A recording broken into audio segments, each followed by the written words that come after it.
Hello guys, welcome to my channel. और हाँ, video start होने से पहले आपसे रिक्वेस्ट है कि आप हमारे चैनल को सब्सक्राइब, वीडियो को लाइक और कमेंट ज़रूर से करके जाइएगा प्लीज़।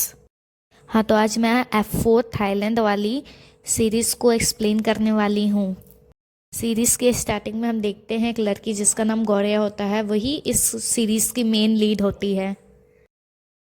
फिर हम यहाँ गौरिया के फ्रेंड हैना को देखते हैं, जो कि उससे बता रही होती है F4 के बारे में और कह रही होती है कि मैं भी इस स्कूल में नई हूँ।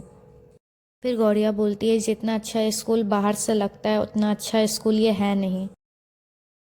गौरिया बोलती है कि यहाँ F4 नाम का एक ग्रुप है जो कि रेड गार्ड इशू करता है, और जिस पे भी रेड गार्ड इशू होता है उसे सभी बच्चे मिलकर परेशान करते हैं और कोई भी उनके खिलाफ कुछ कर नहीं सकता, क्योंकि उनकी पहुंच स्कूल से लेके बाहर की दुनिया तक है।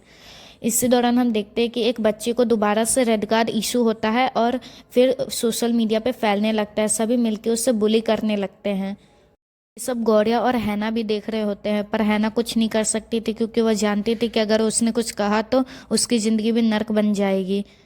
इसलिए वह चुपचाप यहाँ से निकल जाती है और स्कूल की छत पर जाकर अपने दर्द को चिल्लाकर बाहर निकालती है, पर उसे पता नहीं होता है कि यही F4 का एक मेंबर रेन सो रहा होता है। उसकी आवाज़ से रेन उठ जाता है। हाँ, हमें पता चलता है कि रेन का स्वभाव बहुत अच्छा और शांत रहता है।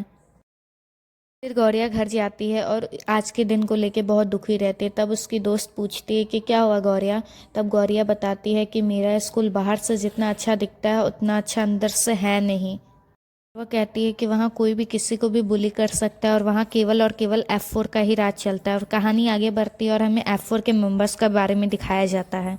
सबसे पहले हम F4 के पहले मेंबर थाइम से मिलते हैं, जो कि बहुत बड़ी बिजनेस वुमेन का बेटा होता है।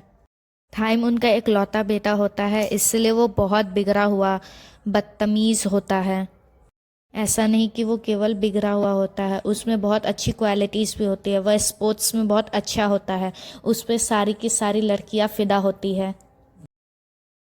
F4 का दूसरा मेंबर MJ माफिया का बेटा होता है और वह खुद भी माफिया जैसा पर सेंसेबल और समझदार होता है। तीसरा F4 का मेंबर जिसका नाम केविन होता है, वह एक पॉलिटिशियन का बेटा होता है।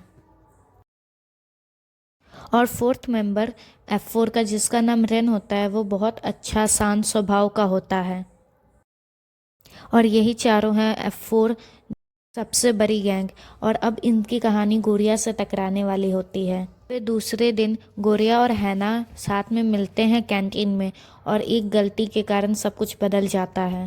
फिर कुछ देर बाद हाना जाने लगती है तो गलती से उसके हाथ से नूडल्स थाइम के जूते पे गिर जाते हैं। फिर थाइम इस बात पे हंसते हुए कहता है कि क्या तुमने मेरे जूते खराब कर दिए। तब हाना डर जाती है और रोने लगती है और कहती है मैं आपके लिए शूज़ दोबारा मंगवा दूंगी। यह टाइम कहता है कि यह शूज़ पेरिस के हैं, क्या तुम इसे ला पाओगी। फिर MJ कहता है इतनी क्यूट लड़की को मत डराओ। तब हैना कहती है प्लीज़ मुझे माफ़ कर दो। तब टाइम बोलता है कि मैं माफ़ कर दूंगा, पर तुम्हें मेरे जूते को जीभ से साफ करना होगा, तुम ऐसा कर सकती हो। हैना ये सब सुन के बहुत दुखी हो जाती है और सारे बच्चे उससे फोर्स करने लगते हैं। तभी गौरिया उठती है और टाइम को कहती है कि तुम ये नहीं कर सकते। गौरिया कहती है तुम प्लीज़ इसे माफ़ कर दो। तब टाइम कहता है कि तुम मुझे ऑर्डर दे रही हो। तो वो बोलता है ठीक है, मैं तुम्हारा ऑर्डर मानता हूँ। फिर वो हाना को कहता है कि तुम लकी हो, तुम्हारे पास उसके जैसे दोस्त है। फिर ये सब बोल के टाइम चला जाता है। और फिर हम देखते हैं अगले दिन गौरिया को रेड कार्ड इशू होता है। वो बीमार होने का बहाना बनाकर स्कूल डॉक्टर के रूम में चली जाती है, और तभी दो बच्चे उसे ढूंढते ढूंढते वहां आने लगते हैं। तो डॉक्टर जब तक उससे बात कर रही होती है, गौरिया वहां से भाग जाती है, पर फिर गौरिया के ऊपर पानी गिरा देता है। फिर गौरिया स्कूल की छत पर आकर जोर जोर से चिल्लाने लगती है। तभी रैन उसे कहता है कि तुम्हारे आने से पहले यहाँ बहुत शांति थी। वहाँ दो लड़की आ जाती है और पूछती है कि क्या गौरिया यही है। तो